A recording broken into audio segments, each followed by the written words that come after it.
Welcome back to another tabletop review. Today we'll be taking a look at the Raven MP25 Semi-Automatic Pistol.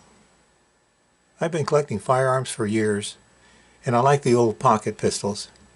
In the process, I've collected a bunch of the cheap Saturday night specials. You may have watched some of those reviews. So it's hard to believe that I've never owned a Raven P25 or MP25. When it came to the Ring of Fire companies that produced these cheap guns, Raven was the first. But finding one that was in good shape and reasonably priced wasn't easy. Back a few years ago, these little guns really didn't have much value at all. Then, just a few years ago, something sparked the interest that has inflated their value. Where I live, for whatever reason, local pawn shops and gun stores today seldom seem to have Ravens. And if they do, the price is always too high. Of course, internet auction houses have them, but final bids usually exceed what I've been willing to pay. So when I saw this one at a gun show recently, although it was not the best example of a Raven MP25, I thought it was certainly worth a look. The price tag said $150 as is, no box and only one magazine. And while it had nicks and fine scratches on the slide and plenty of wear on the grips, the action was tight and the parts looked good. Still, that was an outrageous price in my opinion. Even today, these should sell for about $100, and even less for no box and in the condition of this one. However, I've learned to expect these higher prices given what I've seen these guns typically selling for at auction. Rarely do I find the great deals that others brag about on the internet. In fact, I've seen just a package of Raven parts sold for almost $100. We eventually agreed on $125 out the door, which I believe was still probably twice what it was really worth. But I look at it like this. The same gun at an auction would have had additional tax, shipping, and transfer fees totaling about maybe $50 to $60. Even if I'd won a bid of $85 for the Raven MP25, the actual full real cost would have been closer to $135 to maybe $145 for that gun. At least with this one I could inspect and take it with me that day. So what the heck. Now let's make sure this gun is cleared first. And by the way, if you enjoy this review, be sure to like, share, and subscribe. Raven Arms was founded in California as a response to the lack of inexpensive concealable handguns following the Gun Control Act of 1968, which prohibited certain imports. It was firearms designer George Jennings who saw an opportunity and in 1970 specialized on his simple blowback design Raven P25 pistol and started Raven Arms. The Raven P25 and later MP25, which featured some improvements over the P25, were chambered in 25 ACP. These were simple guns with minimal parts. The frames and slides were cast of zinc alloys, which helped keep the cost very low. These pistols have a magazine capacity of 6 rounds. The MP25 was offered in black, chromed, or brushed nickel finish, and walnut or artificial mother of pearl grips. A lot of these little guns were made and sold. About 2 million of the P25 were manufactured, and about 3 million of the improved MP25, like this one, were made before the company factory burned down and George Jennings retired in 1991.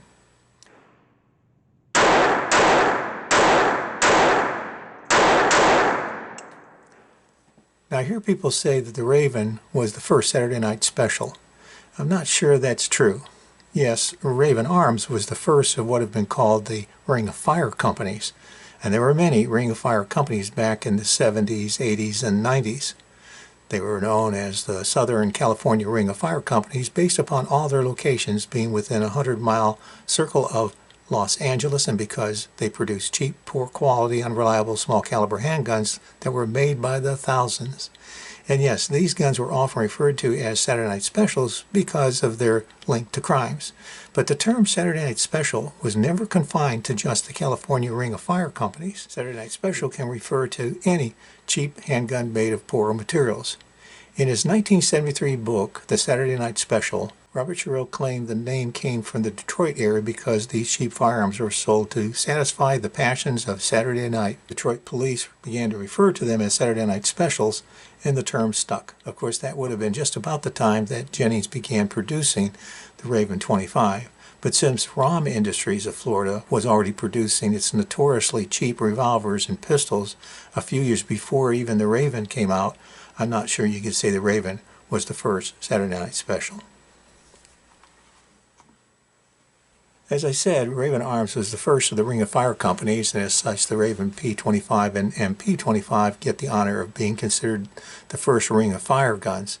As for the companies that followed, the quality of their products was usually poor and highly unreliable, and because of that, over time, each of these manufacturers were basically sued out of business.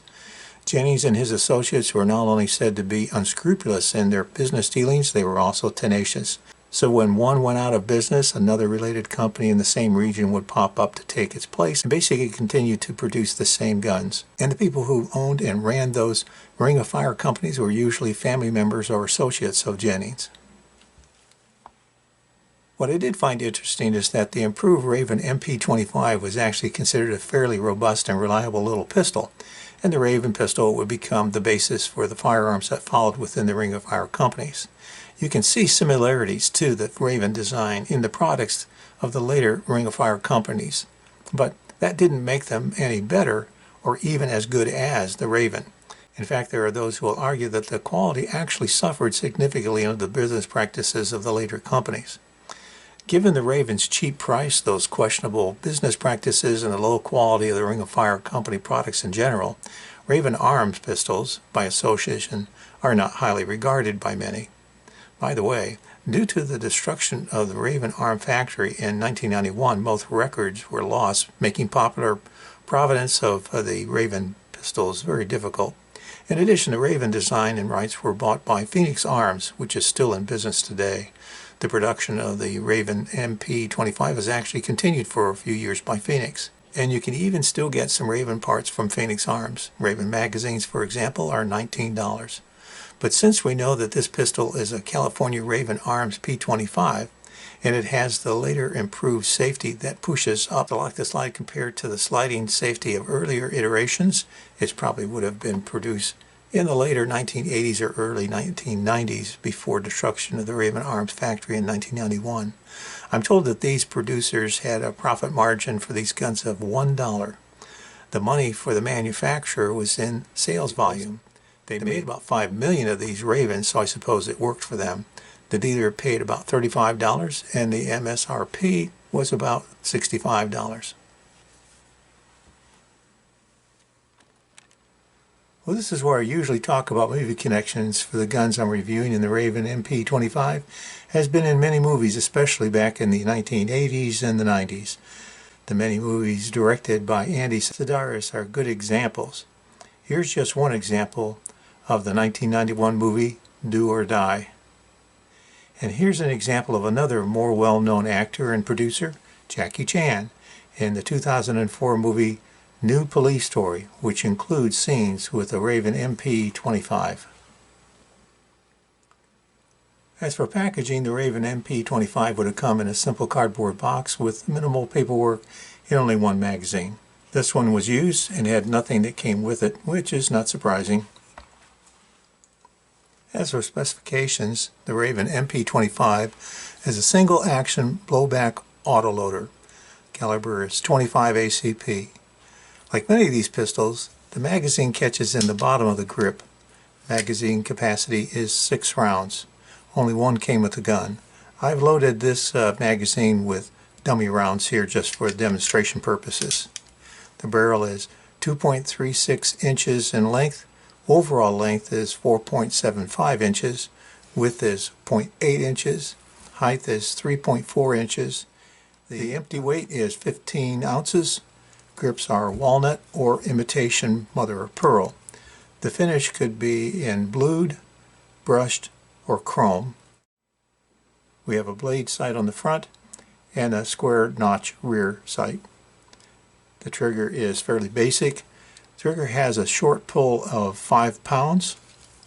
Dry firing is not recommended, so I've loaded this with dummy rounds. Very smooth. Actually, fairly nice trigger. Strangely, there's no indication of reset on this trigger. The safety is located in the traditional spot of the left bottom edge of the slide. Early variations had safeties that would slide forward to the fire position or rearward to the safe position. This improved model has a safety that pushes up and locks the slide from any movement down to fire. Note that the Raven's firing pin serves double duty as the ejector. As the slide nears the limit of the rearward travel, the firing pin protrudes from the hole and contacts the spat casing, sending it up and out of the action. Obviously, the Raven MP25 is not a target gun. As a .25 caliber defensive firearm, it's best to think of it as a close-up, point-and-shoot, get-off-me gun. As I've pointed out in other reviews, the .25 caliber pistols, in my opinion, the .25 caliber round is really inadequate as a defensive caliber. If you're going to carry for defense, be aware that although it might be more reliable than a rimfire .22, ballistically, it's not much of an improvement. Some argue that it's no improvement and it's certainly more expensive. But that being said, any gun, even a small caliber like this one, can seriously injure or kill. As a defensive firearm, it's better than nothing. As I usually do when I get an old gun, I've taken this gun apart to check its parts and function before trying to fire it. It's probably 30 to 40 years old, and its insides were dry of any lubricant, but surprisingly, it wasn't all that dirty. It's probably been stored for years. While the wood grips are darkened and marred, probably from oil and handling, the rest of the gun seems okay for 30 plus years. As an old firearm that's been carried a bit, there are plenty of signs on the chrome finish in the form of nicks and micro scratches that it may have been kept unprotected in a drawer, glove box, or perhaps pocket carried with coins or keys a bit. In my opinion, this gun may have been handled more than actually shot from the looks of it. It should clean up with a bit of mother's metal polish, maybe sanding of the grips, but I kind of like its looks as is. It sort of looks like it's got a story to tell. Loading this small magazine on this gun is easy, and the loaded magazine seats nicely into the gun. Racking the slide is very light, and I'm pleased that the round chambers smoothly as it should. The sights are certainly not great, but actually a little better than on many of my other pocket firearms. The safety is small, but works well enough. Good improvement over the earlier awkward sliding safeties. The trigger is single action. The pull is very light at about 4.5 to 5 pounds. There's hardly any recoil or muzzle rise, so it's easy to shoot and stay on target. With the target set at about 15 feet, to my surprise I'm able to stay on target with a spread of less than 1.5 inches. Moving the target to 25 feet, I'm still on target. All rounds are shot without a problem. Nice little shooter. I had heard that the MP25 was well made and reliable with surprising accuracy. Those rumors turned out to be true, at least with this one. At 15 feet, I set a life-size target aiming at the head and basically just hope for the best. Little pocket guns are not known for their accuracy. The placement of my first shot surprised me. Perfect. No recoil to speak of and no muzzle rise, so I was easily back on target. Nice trigger too. 5 of 6 shots in the red. Very nice. With the second magazine, I decided to set the target out to my regular training distance of 25 feet and try a little rapid fire. All but one shot hit the head. This little gun is amazing and actually better than I had expected. As an early small caliber pocket pistol, the Raven MP25 is basically a 2-finger point-and-shoot gun, and as such it suffers the usual deficiencies associated with handling and shooting. But I'll admit, this one was pretty good. As a concealed carry weapon, its unloaded weight of 15 ounces is more than 5 ounces heavier than a Ruger LCP, and even an ounce heavier than its cousin, the Brico 25 from the same era. So it's a bit heavy for its size. The chrome finish poses a problem when outside in the sun, way too much glare. And again, I'll say in my opinion, the .25 caliber round is really inadequate as a defensive caliber. But the cost and availability of the .25 caliber round might end up being the factor that tips the scale today. Practicing as you should with this gun could be a costly activity over time.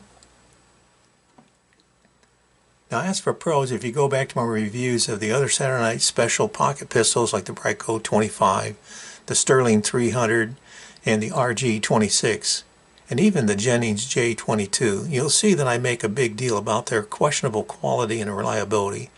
Note that I have not done that with the Raven MP25. Yes, the Raven MP25 is an inexpensive pistol with frame and slide of cast zinc alloy, and it originally sold wholesale for about $35 and retailed for only about $70.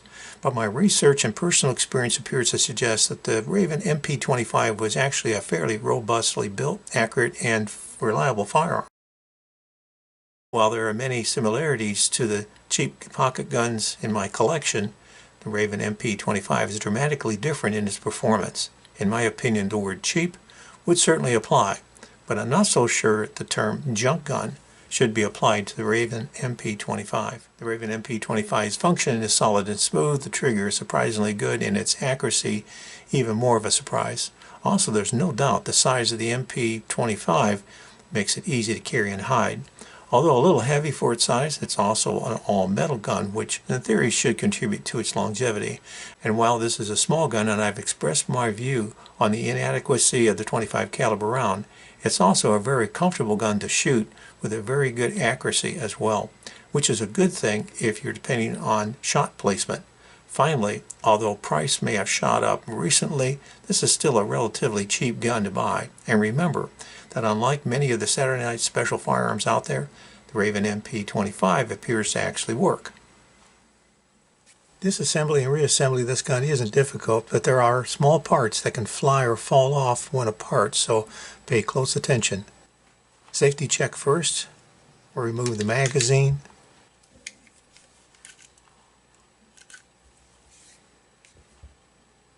To press this retainer back here, I'm just using a short dowel. The slide should click up. Keep a finger over the rear here to keep parts from flying. Lift the slide off the frame. Remove the retainer, firing pin spring, and firing pin from the slide.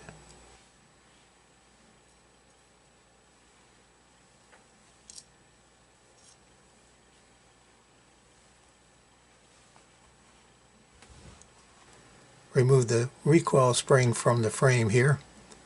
That's as far as you need to go to field strip the Raven MP25. However, I expect this gun's previous owner probably seldom removed the grips and just oiled everything up, and that's how these grips got so dirty. So I'm going to remove them, and while I have access, I might as well remove the safety and a couple of other parts for a little better cleaning. But I'll warn you, it's easy to lose parts in this process, so be very careful. The left grip covers the rotating safety. Remove the grip and lift the safety off the frame for cleaning. The right grip covers the sear cam, sear, and sear spring. This requires keeping your finger on this area. It's under spring pressure and will go flying when released. Be careful. Once the grip is off, keep your finger here, remove the cam, and release the sear slowly.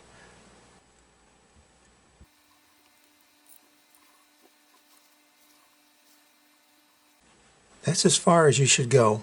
Once you've cleaned the gun, reassemble in reverse order. Return the sear and the spring and keep your finger on the sear.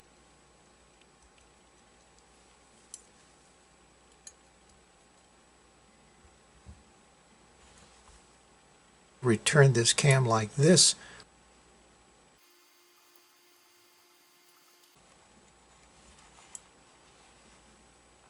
Return the right grip.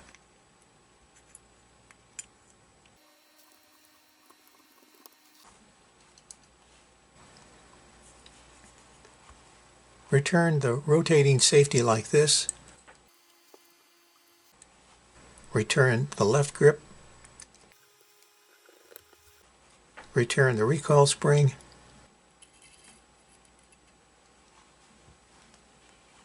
Return the firing pin, spring, and retainer and hold them together with a finger while the assembled slide is returned to the frame.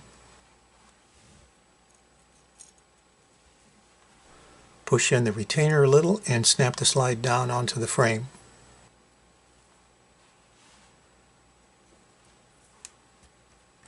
Return the magazine and test for function. I'm using dummy rounds here.